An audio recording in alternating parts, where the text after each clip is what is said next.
Pues muy buenas noches. Muchísimas gracias por acompañarnos a nombre del Instituto Interamericano de Investigación y Docencia en Derechos Humanos y del Centro de Innovación en Derechos Humanos.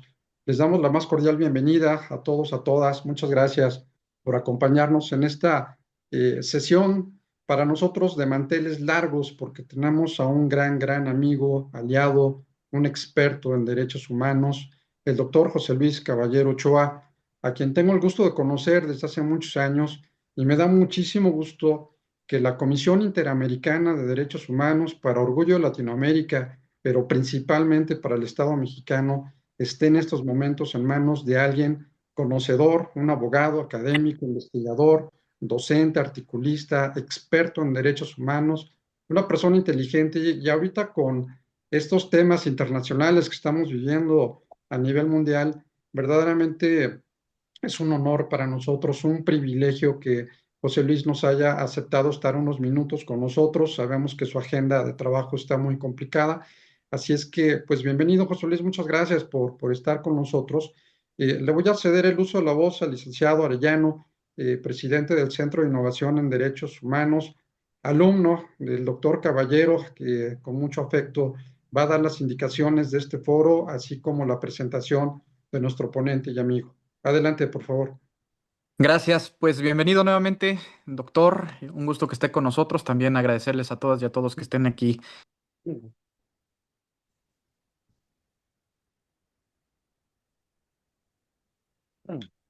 Se silenció el micrófono, Sergio, por favor. Perfecto. Creo que ahí ya me escuchan bien, ¿verdad? Muy Sí. bien, pues bienvenido, doctor Caballero. Un gusto estar aquí en esta sesión virtual. Por supuesto, bienvenidas todas y todos a esta sesión. Me gustaría antes que nada, previo a la exposición del doctor Caballero, agradecer a todas las personas que nos acompañan, principalmente a los integrantes del programa de postdoctorado en Derechos Humanos del Instituto, que pues se conectan desde México, Colombia, Argentina, Ecuador, por supuesto, representantes del claustro doctoral de Canadá, Argentina, Colombia y Brasil, a las autoridades académicas que nos acompañan, personas servidoras públicas, personas juzgadoras, investigadores, investigadoras, en fin, es un grupo bastante rico en cuestión de perspectivas y pues bueno, estoy seguro de que será un buen intercambio de ideas. En ese sentido, pues bueno, me gustaría que un poco para tener la mecánica de esta sesión, el doctor Caballero va a dar su plática y vamos a tener al final una sesión de preguntas y respuestas. Para aprovechar al máximo la presencia del doctor Caballero, me gustaría, si fueran tan amables, que pusieran todas sus preguntas en el chat. Pueden hacerlo inclusive mientras él esté dictando su conferencia para que no se les vayan las ideas. Y al final, cuando termine el doctor, nos permitiremos hacer una síntesis de las preguntas que se vayan haciendo en aras de que el doctor nos pudiera contestar, y las que queden pendientes con mucho gusto se las mandamos al doctor Caballero para, en dado caso, si es tan amable y pudiera hacernos llegar sus respuestas para aquellas preguntas que no nos pudiera dar tiempo de contestar. En esa sintonía, me gustaría hacer una muy breve síntesis curricular, leerles una síntesis curricular del doctor Caballero, quien es presidente de la Comisión Interamericana de Derechos Humanos. Además, pues es licenciado en Derecho por el TEC de Monterrey, maestro en Derecho por la Facultad de Derecho de la Universidad Nacional Autónoma de México, la UNAM, y doctor en Derecho por la UNED, y por supuesto, pues un gran académico, investigador, y pues tuve el privilegio de que fuera mi maestro en la maestría de Derechos Humanos en la Universidad Iberoamericana, por lo que de buena fuente les puedo decir que será una gran plática la del doctor Caballero. Sin más preámbulo, estimado doctor, pues le cedo el uso de la voz. Bienvenido y gracias nuevamente por esta oportunidad. Muchas gracias. Es un placer, estimado Sergio. Agradezco mucho al maestro Sergio Arellano Rabiel, al licenciado Sergio Arellano, al Instituto, al Centro de Innovación en Derechos Humanos por esta oportunidad y por esta oportunidad de estar con ustedes, que entiendo que es un auditorio, pues veo que muy amplio, numeroso de gente interesada y especialistas, y saludo este trabajo tan relevante que están haciendo en estos espacios de promoción de los derechos humanos. Muchas gracias a ambos por esta invitación. Y quiero compartir con ustedes, además, pues del privilegio de estar aquí, alguna reflexión sobre la Comisión Interamericana de Derechos Humanos. Yo quiero solamente, pues sí, señalar desde un principio que no estamos en un tiempo fácil para los derechos humanos. Como ustedes saben, estamos en en una muy, muy fuerte polarización y en una muy fuerte, en muy, muy, muy fuerte y estridente momento de, de, de escepticismo o negacionismo con respecto a los derechos, ¿no? Es decir, hay una aportación, entre las muchas aportaciones que hizo el derecho internacional de los derechos humanos desde su gestación después de la Segunda Guerra Mundial, hay una que a mí me parece central. Y esa aportación es haber dado mm, carta de naturalización a la persona como sujeto de derecho internacional público. Después de muchos siglos en que el derecho internacional público se resolvía mediante la idea de que los sujetos eran estados, como bien es, o organizaciones internacionales, a partir de 1948 fue madurando y cada vez teniendo mucha más claridad de que las personas somos sujetos de derecho internacional público. Eso, esta gran aportación en tiempos de tanta estridencia, de polarización, de vacuidad en argumentos y de posiciones, de frivolidad en los discursos, eh, de los derechos humanos como instrumentos de justicia y de emancipación, es muy importante advertirla para poder tener un tiempo también de defensa y de resiliencia en esto que se ha construido como un marco civilizatorio. Hay quien dice que estamos ante un cambio de época rápidamente acometido, que estamos en una reconformación del orden mundial, ¿no? Que estamos viendo los cambios de paradigma que nos devuelven al siglo XIX. Bueno, todo esto está sucediendo en medio de una ruta que se había construido para defender los derechos y que además el Estado constitucional de derecho estima como plausible. Eso es lo más relevante. O sea, no solamente es el derecho internacional, sino también los ejercicios del constitucionalismo de derechos humanos y el constitucionalismo en su conjunto, que es redundante decir que es de derechos humanos, porque un constitucionalismo es de derechos humanos o no es tal. Entonces, esa es la idea que tenemos frente a nosotras y nosotros ahora en estos momentos. Con esa mirada, pues quiero hablar de lo que ha hecho la Comisión Interamericana, mm, que no deja de fortalecer el derecho internacional y que no deja de fortalecer los estándares, ¿no?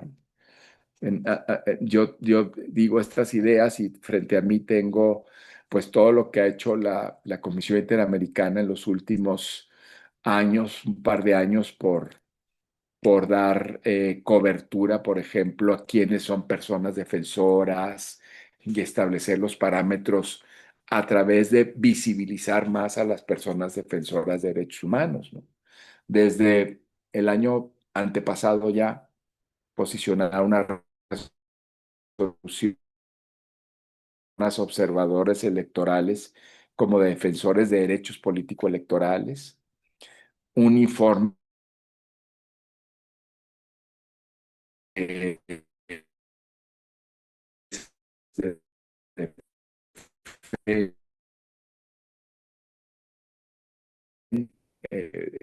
derechos sexuales y reproductivos,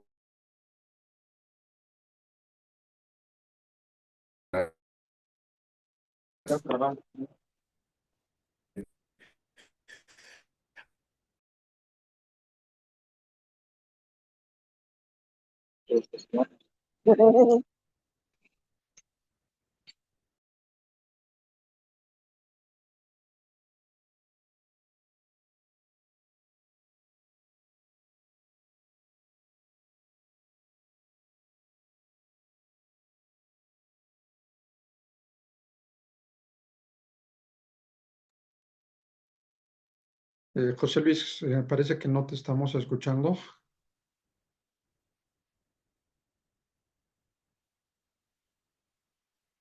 No sé si perdimos la conexión ahorita con el doctor Caballero. Eh, Seguramente ahorita nos conectaremos nuevamente con él. Antes que nada, muchísimas gracias a todos, a todas que nos hacen el honor de acompañarnos. Muchas gracias. Estamos con el doctor José Luis Caballero Ochoa, presidente de la Comisión Interamericana de Derechos Humanos. Me está mandando un mensaje de que tuvo un problema ahorita de conexión. Entonces, eh, permítame 2 segundos. Lo tengo aquí en la línea, permítame 2 segundos.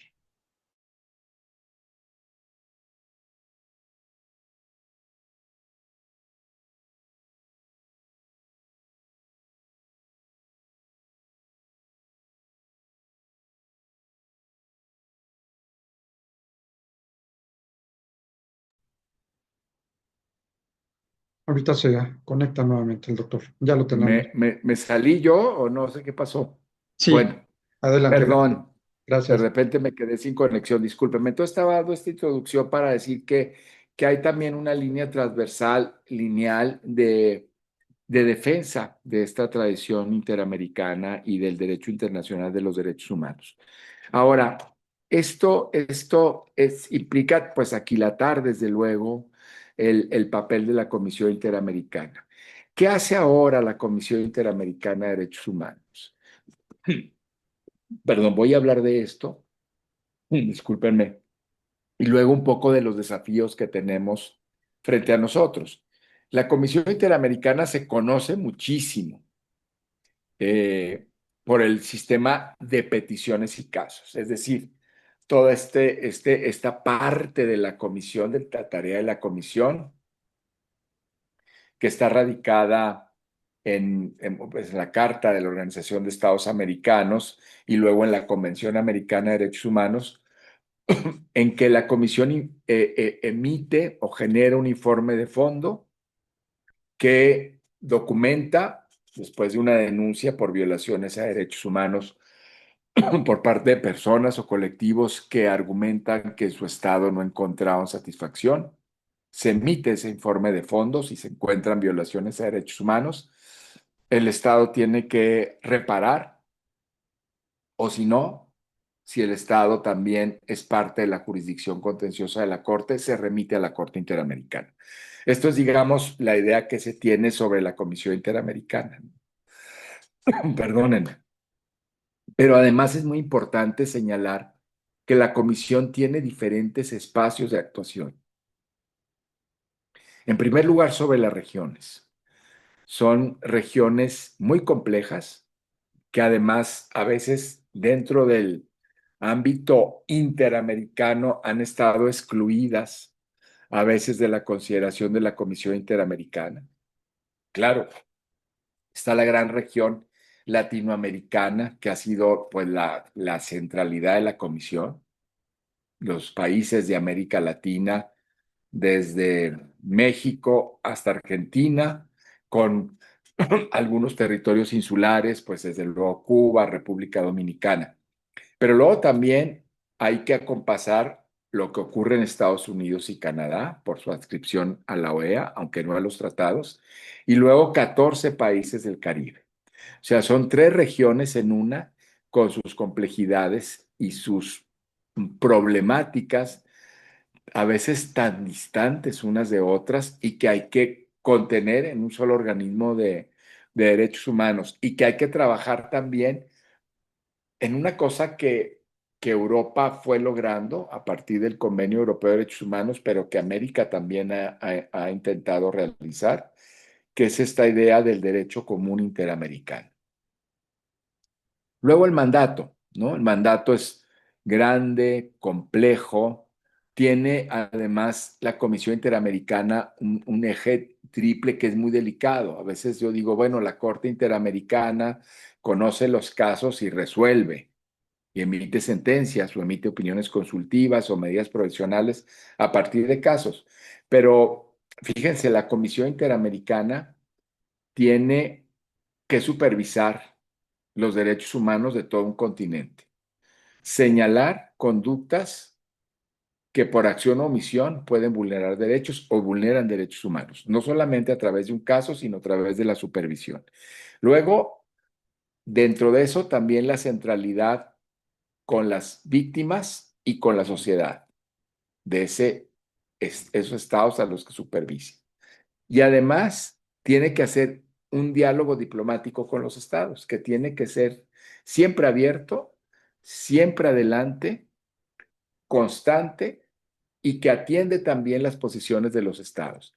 Y ese es un equilibrio no fácil, ¿no? Supervisar lo que ocurre con los derechos, señalar, recomendar, determinar, condenar, a veces es un verbo que también se utiliza, la cercanía con las víctimas y la sociedad civil, y luego también, pues, el diálogo con los estados. Es una región compleja, con una perspectiva de un mandato también muy abierto en esos ejes a veces no fácil de equilibrar.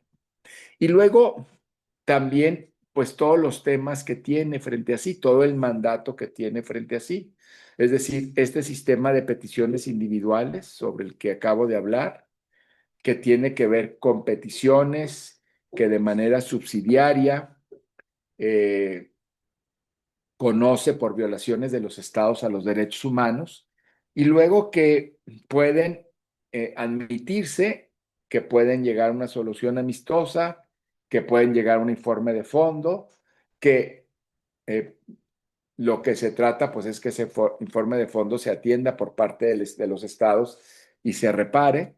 Si no se repara, pues se emite el caso a la consideración de la Corte Interamericana. En esto de los informes de fondo, la Comisión ha trabajado muchísimo, muchísimo para remontar lo que se conoce desde hace muchos años como el atraso procesal, es decir, que los casos que llegan a la Comisión toma conocimiento y lo resuelve luego de muchos años, más de 10 años, más de 15 años. Entonces, la comisión ha tratado de ir adelante para remontar ese atraso que había en el orden procesal y bueno, hemos ido remontando récords de informes de fondo a los estados, 120 en 2023, 125 casi en Para que no 2024. se...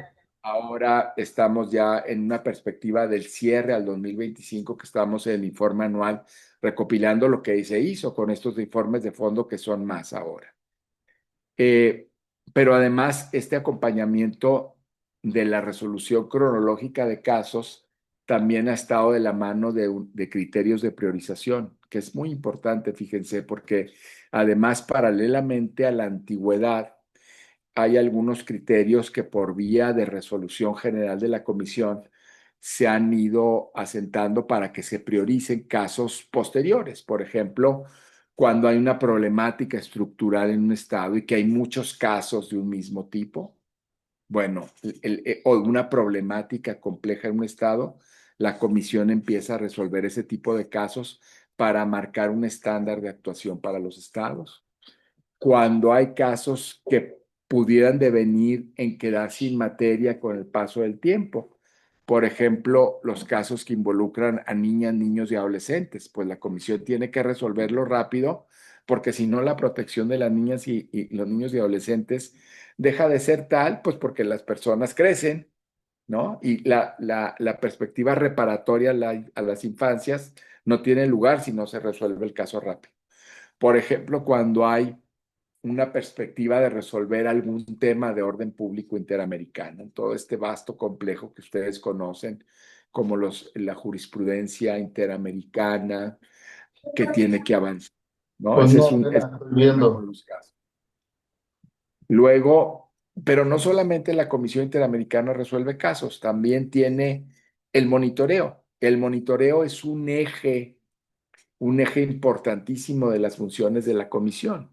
Es el eje histórico de la comisión, ¿eh? Porque la comisión cuando empieza se, se enfoca en el mandato de la Organización de Estados o americanos para monitorear o supervisar la situación de todos los países de América en materia de derechos humanos. Y entonces la comisión empieza con este monitoreo de países o de temas, ¿no? La comisión, desde principios de los años 60 del siglo pasado y 70, hizo su grande trabajo a través del monitoreo, no de los casos. Hizo una visita in loco, por ejemplo, en 1979 a Argentina, a la Argentina de la Junta Militar, que fue la visita que fue permitiendo que la comunidad interamericana e internacional tuviera conocimiento de las graves violaciones a derechos humanos que hacía la dictadura. Fue la visita de la comisión la que permitió entender cómo operaban estos centros de personas desaparecidas forzadamente y que luego eran pues eliminadas. Y fue la comisión la que permitió que a la postre la comunidad internacional entendiera lo que se estaba fraguando en Argentina, pero también en Chile, en 1978, si no mal recuerdo, pero también en Guatemala. Es decir, el monitoreo de los países fue esta gran primera etapa de la comisión. Luego vino la etapa de los casos, claro, el mayor acento en los casos. ¿Por qué? Pues porque entró en vigor la Convención Americana sobre Derechos Humanos en 1976, porque también la Corte empezó su trabajo, la Corte Interamericana en 1981, y se reforzó mucho el sistema de peticiones y casos. Pero hay un equilibrio entre la gran perspectiva del monitoreo y la gran perspectiva del sistema de peticiones y casos. Y eso es un trabajo enorme. Nosotros se lo recomiendo mucho. Estamos por aprobar el informe anual de 2025. Yo es un informe que le recomiendo mucho. Cada año la comisión emite un informe que da cuenta de todo el trabajo que ha hecho, las medidas cautelares que otorga, los casos que me han dado a la Corte, los casos que ha resuelto. Hay un deber de secrecía con los casos que se transitan a los estados, porque en esta primera etapa de reparación es un informe reservado entre la comisión y los estados, pero sí se da cuenta del informe qué temas han estado en los casos que resuelve la comisión. Es un informe que habla de todas las visitas, de las reuniones diplomáticas, de los informes temáticos, de los informes de país. Por ejemplo, este informe de 2025 va a dar cuenta de dos más que acabamos de publicar sobre la situación de los derechos humanos de Guatemala y la situación de los derechos humanos en Colombia, de visitas que hicimos en 2024. El informe de Colombia lo vamos a presentar en la semana del 26 de enero. Justamente en un par de semanas vamos a presentarlo frente al Estado y frente a toda la sociedad de Colombia, y es un poco tratar de entender en el caso concreto pues todas las violencias que se han ido articulando en Colombia y esta perspectiva de un acuerdo de paz. Todo eso se teje, ¿verdad? Desde el monitoreo. Y luego, además de las peticiones y casos, estoy tratando de ser muy sintético, del monitoreo, pues la comisión trabaja a través de relatorías con las que se comunica sobre ya un seguimiento muy puntual a cada país. Nosotros somos 7 comisionadas y comisionados.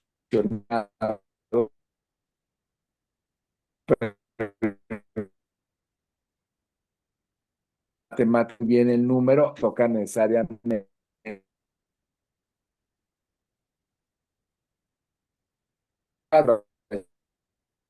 depende de los temas, pero si es un monitoreo muy puntual.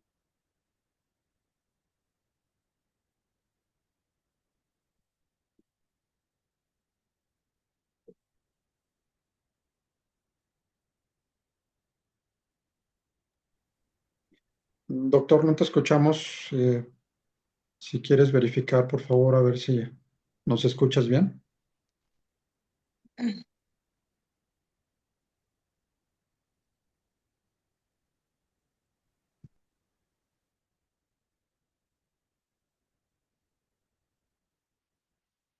Creo que volvimos a perder la conexión con el presidente de la comisión.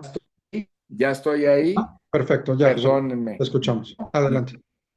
Ya, entonces, adelante. Entonces decía que hay países, perdónenme, porque sí me dice que mi internet está inestable, pero rarísimo, porque creo que tengo buen internet, disculpen. Y entonces, digamos, en estas relatorías de país, trabajamos con países que están muy cerca, como les decía, pero también con países que están muy lejos. Entonces, tenemos un trabajo pues también con países que han tenido negativas incluso a pertenecer al sistema interamericano, pero que es necesario que tengamos y que se dé una voz a la sociedad civil, que se documenten las violaciones a derechos, que se haga una perspectiva amplia. Me refiero a Cuba, Nicaragua y Venezuela.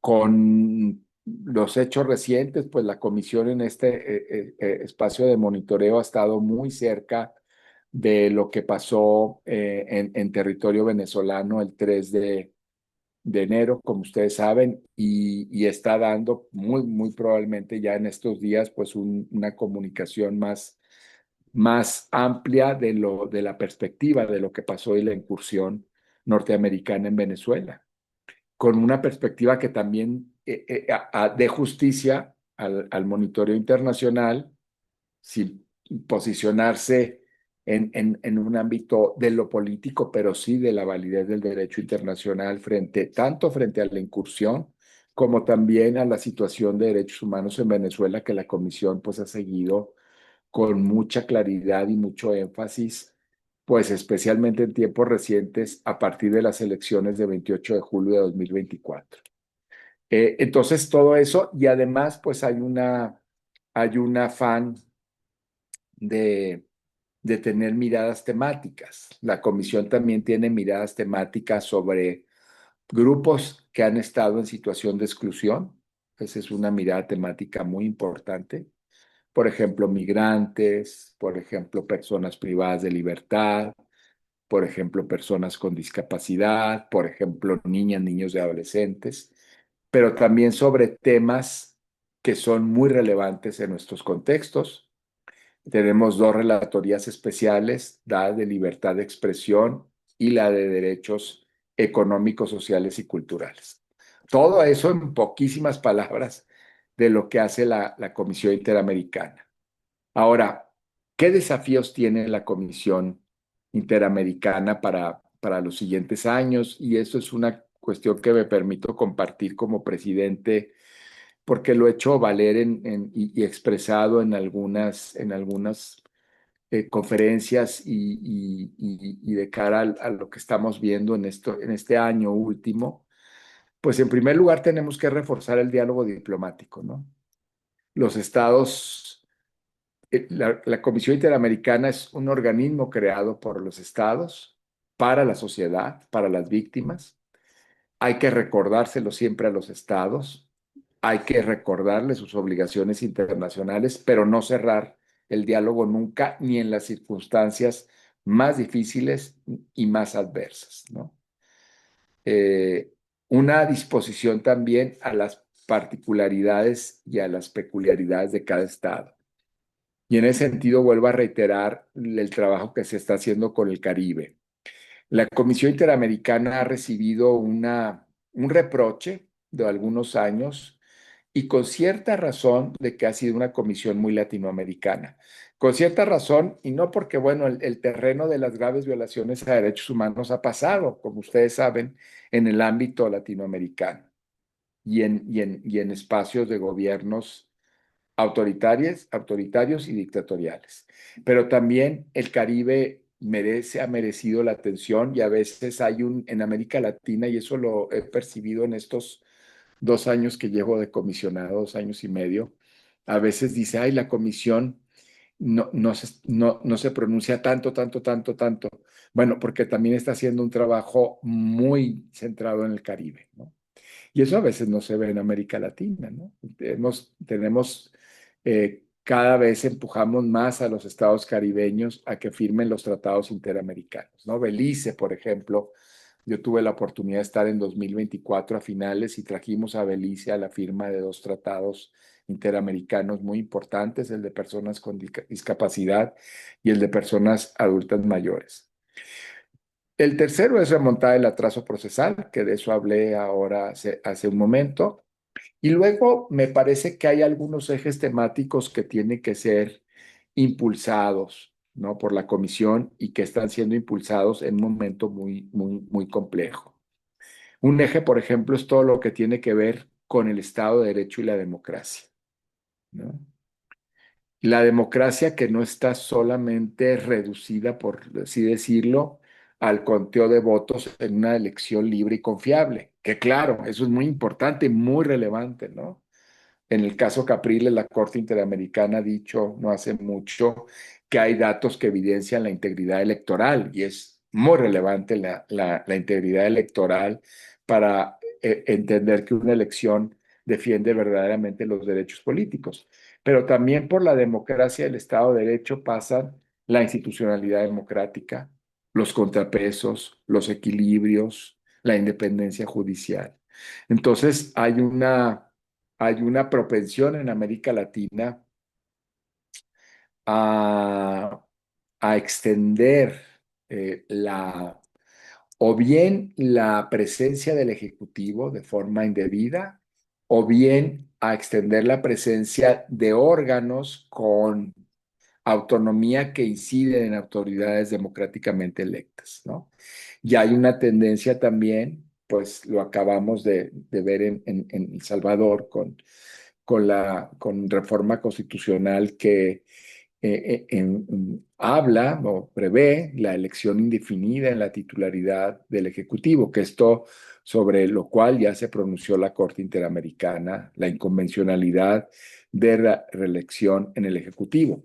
Pero también en esta falta de institucionalidad democrática se empiezan a colar figuras, además de la reelección presidencial indefinida, por ejemplo, los estados de excepción, el conflicto, declaratoria de conflicto armado interno, todo eso que trata de llevar la excepcionalidad a la regularidad. Eso nos preocupa muchísimo. También nos preocupa, por ejemplo, el tema de la seguridad ciudadana. Eh, a más ahora, pues que como lo sabemos, el crimen organizado tiene una presencia tan fuerte en nuestros contextos. La comisión está preparando por primera vez en su historia una resolución sobre crimen organizado y derechos humanos. Y sin soslayar eso, la comisión está insistiendo que la seguridad ciudadana tiene que darse en perspectiva de derechos. Ser muy eficaz, ser muy eficaz. No sostenemos el discurso que entonces hay que hacer prevalecer los derechos a costa de la seguridad de las personas. No, los derechos que se defienden, se protegen y se garantizan tienen que ser también con la eficacia de un Estado frente a la seguridad ciudadana. Un Estado que no es eficaz frente a la seguridad, pues tampoco protege los derechos, porque la seguridad ciudadana, la seguridad humana, la seguridad pública es un derecho en sí mismo, ¿no?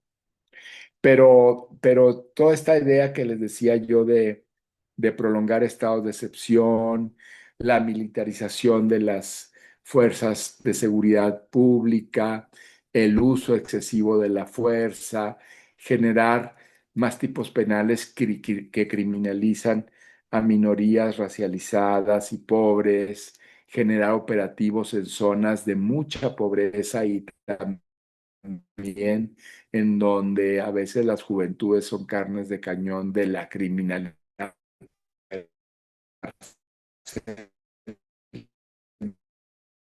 Lo está viendo la Comisión como una...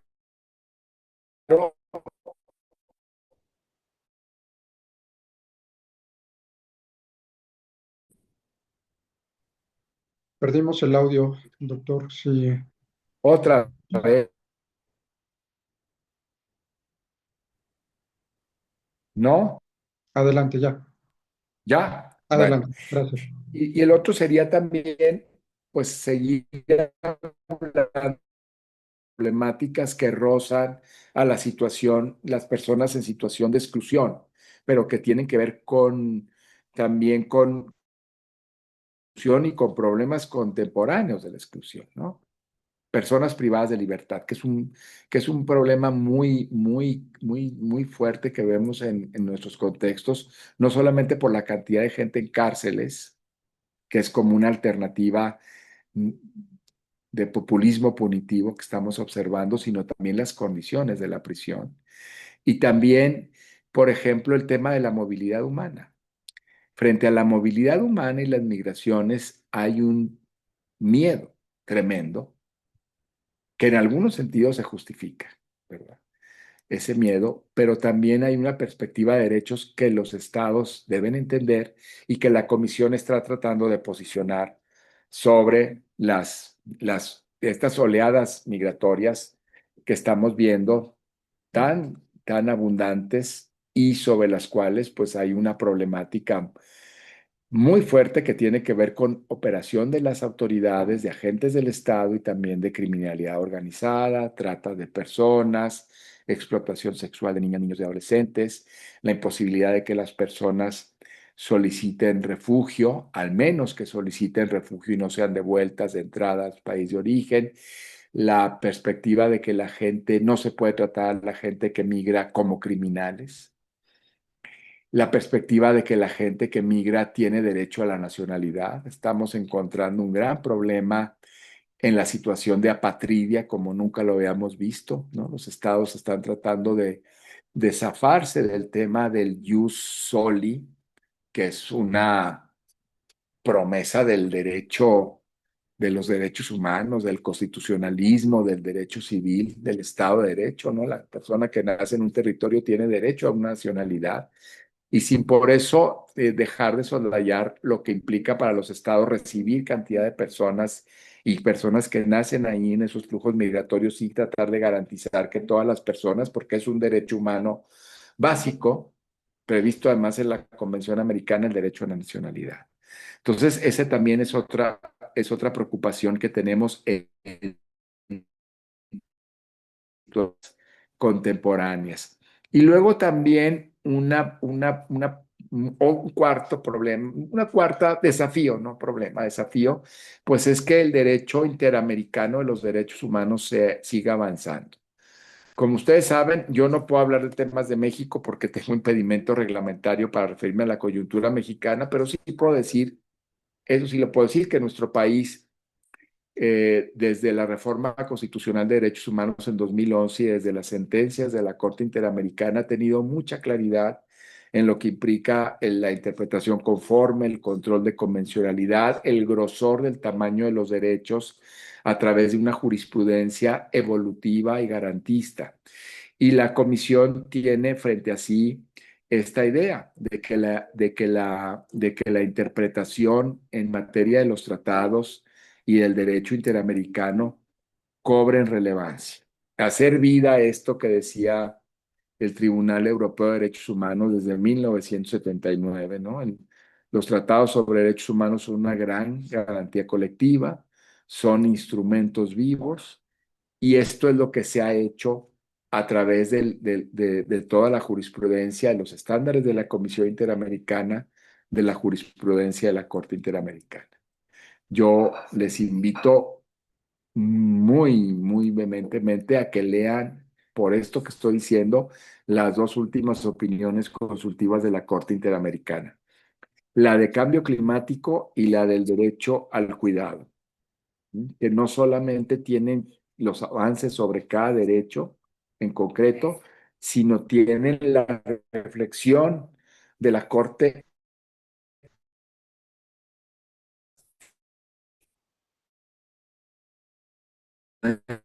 Podemos tener algunos minutos de escucha y de preguntas con muchísimo gusto. Estoy a su disposición. Le agradezco sus comentarios, además lo que ponen en el chat. Muchas gracias. Gracias, estimado doctor. Más o menos, ¿cómo andamos en tiempos para hacerle algunas preguntas? Unos 10 minutitos puedo, con mucho gusto. Excelente. Pues bueno, la primera pregunta que tengo aquí en el chat es de Karen Cedillo. Karen Ujú. pregunta, ¿cuál es el tiempo promedio que ocupa la Comisión Interamericana para resolver una queja desde su presentación hasta la emisión de un informe de fondo? ¿Y qué opina acerca contexto de tráfico de drogas e inseguridad que asume Estados Unidos y que impera principalmente en Venezuela y en otros países de América. Ujú. Sí, bueno, miren, hay una trayectoria de informes de fondo que nos había remontado prácticamente, no creo exagerar si les digo que estábamos hablando más de 15 años entre la emisión de una denuncia, una comunicación, de una petición, le llamamos, por un caso, hasta la emisión del informe de fondo. Eso estamos remontando y lo remontamos por la vía del cronológico que va cada vez más atemperándose, ¿no? No son pocos años, pero cada vez más atemperándose hasta informes de fondo que por el criterio de priorización se están resolviendo en unos 4 o 5 años, lo cual no es menor para el tiempo de espera de la Comisión Interamericana. Y en eso que dice, pues nosotros estamos tratando de poder pronunciarnos con mucha claridad, con una voz muy cualificada y muy responsable en la aplicación del derecho internacional, del derecho Perfecto. internacional de los derechos humanos y del derecho internacional público, permite decirlo así, ¿eh? Muchas gracias, Gracias, Sergio. doctor.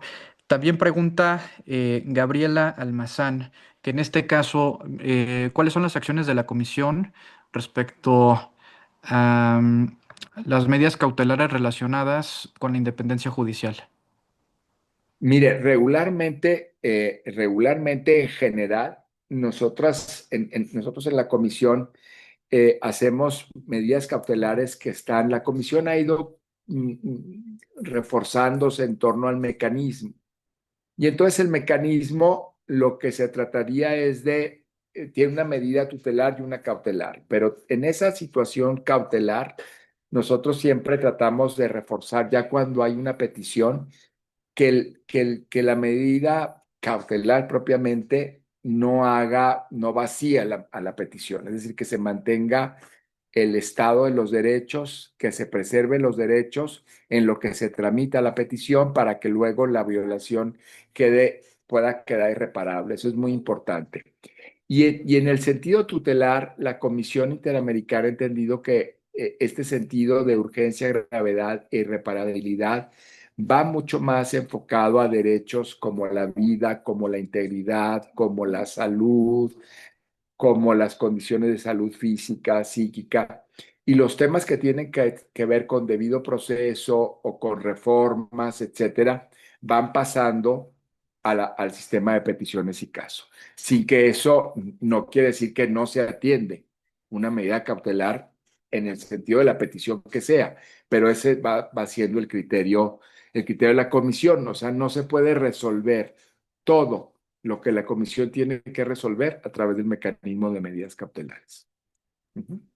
Gracias, doctor. Justamente esta pregunta va en alcance con la pregunta que hace el magistrado Hugo Bermúdez, en el sentido Ujú. de que juzgadoras y juzgadores federales cesados a virtud de la reforma judicial han presentado ante la Comisión Interamericana peticiones individuales por violaciones a derechos humanos y que está en proceso de admisibilidad. En este caso, ¿cómo se le da prioridad a ese tipo de asuntos que pudieran ser urgentes? Mire, por la pregunta concreta, permíteme que me excuse, yo no puedo hacer referencia a casos que tengan que ver con mi país. Ningún comisionado o comisionada puede conocer de temas que tengan que ver con su país. Es una regla reglamentaria además muy saludable, porque permite que no haya desequilibrios, ¿verdad? Y ruego disculpas por eso. Pasamos a la siguiente. Gracias. Pregunta Lisette Sandoval que en este caso, ¿cuáles son los mecanismos de evaluación que utiliza la comisión para optimizar sus recursos a fin de maximizar, pues, todos los asuntos que llegan a la Comisión Interamericana y que son muy importantes? Miren, lo que pasa es que la comisión hace mucho con pocos recursos. Nosotros ahora tenemos además una situación económica difícil, ustedes lo saben, porque en general la cooperación norteamericana, que es la que reviste y se ha revestido durante décadas el primer lugar en la cooperación internacional, pues ha dado un paso atrás en el sentido de revisar revisar sus propias, su agenda, sus causas, en lo que quiere invertir. Y eso ha desestabilizado a todos los organismos internacionales, o a la mayoría, mm, además de las organizaciones de la sociedad civil, pero a los organismos internacionales también. Nosotros tenemos dos fuentes de financiamiento, y por ahí podríamos hacer la pregunta, porque si es, les voy a decir, la Comisión Interamericana trabaja un equipo de 150 personas, fíjense bien, 150 personas que ven la supervisión de todos los países de América, la agenda transversal temática de derechos humanos y además todos los mecanismos, un comunicado de prensa, libertad de expresión, un informe temático, un informe de país, el sistema de peticiones y casos, en los informes de admisibilidad, en los informes de fondo, en la tramitación ante la Corte Interamericana, en las medidas cautelares. 150 personas. Es poquísimo.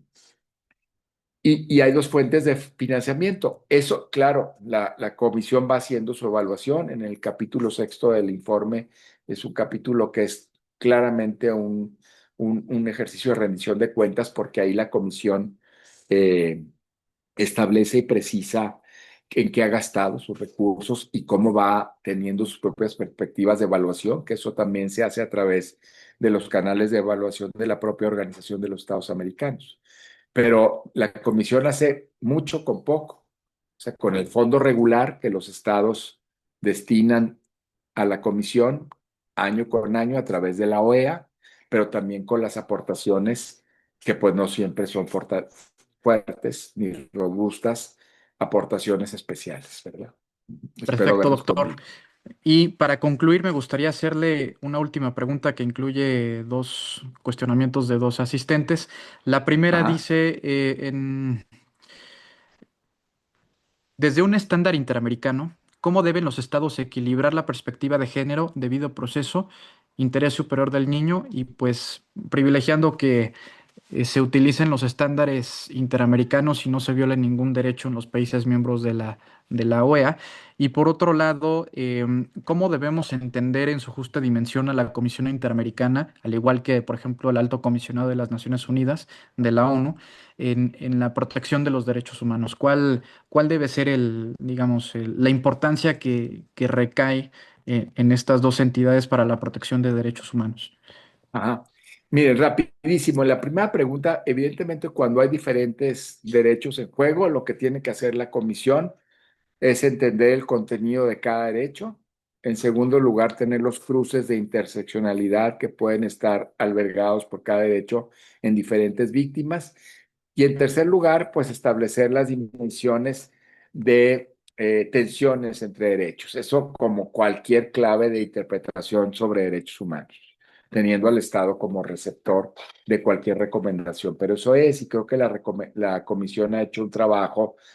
Sería materia de una sesión más detallada, entender, por ejemplo, los casos en relación con restitución, por ejemplo, internacional de niñas, niños y adolescentes, los derechos que asisten a los padres, la intervención de las instituciones, la perspectiva de género, una dimensión interseccional. Eso la comisión creo que tiene un trabajo técnico muy riguroso de muchos años y que ha ido pues haciéndose más sofisticado, ¿no? Y la siguiente pregunta, Sergio, ¿me la puedes recordar, por favor? Que se me fue Sí, ahorita. es más que nada, ¿qué importancia tiene la Sí. Comisión Interamericana, Ah, al igual que el Alto Comisionado de la ONU, para la protección de los derechos humanos? pues tiene la protección de que está respaldando. La Comisión Interamericana tiene el respaldo de que es un organismo que está generado por los estados mismos para hacer supervisión de los estados. Esa es la idea fundamental. Los estados han creado este organismo para supervisarse a sí mismos. Y ese equilibrio entiende entonces la comisión que está respondiendo a los estados al proteger a las personas. Aunque en nuestros días suene paradójico, aunque en nuestros días suene contradictorio incluso, la comisión atiende a los estados al proteger los derechos humanos de las personas. Y hay una dimensión también de atención a los tratados internacionales en la comisión, de los que los estados son parte, que en las cláusulas de los tratados dan fuerza, vigor a los derechos humanos, los reconocen y emiten este organismo de garantía en la resolución de casos y también en la interpretación. Y si me apuran un poco, yo diría que también, no en todos los derechos, pero en muchos derechos, en algunos quizá, hay esta idea de las normas de jus cogens, ¿no? También la Comisión atiende normas imperativas de derecho internacional que están más allá de la voluntad soberana de los estados. Con eso me quedaría. Y agradezco mucho la atención a mis palabras y atención al servidor. Les agradezco al maestro Sergio Ayerano, hijo, por esta oportunidad tan importante de poderme dirigir a ustedes. 60 personas. Muchas gracias. Hombre, al contrario, José Luis, muchísimas gracias. De verdad, un Gracias. honor, un Gracias, privilegio Sergio. el que hayas estado con nosotros. Reciba de nuestra parte nuestro afecto, nuestra admiración, nuestro respeto. Sabemos que la comisión está dirigida en estos momentos por un gran experto académico Agradezco y mucho. un hombre inteligente como tú. Muy buenas noches, Muchas gracias por gracias. acompañarnos. Estoy a su disposición. Muchas gracias siempre, ¿eh? Un Gracias placer. a todos y a Hasta todas. luego. Muchas gracias por acompañarnos. Gracias, doctor. Buenas noches. Buenas noches, gracias. Gracias. Gracias, buenas noches. Buenas noches, muchas gracias. Gracias, buenas noches.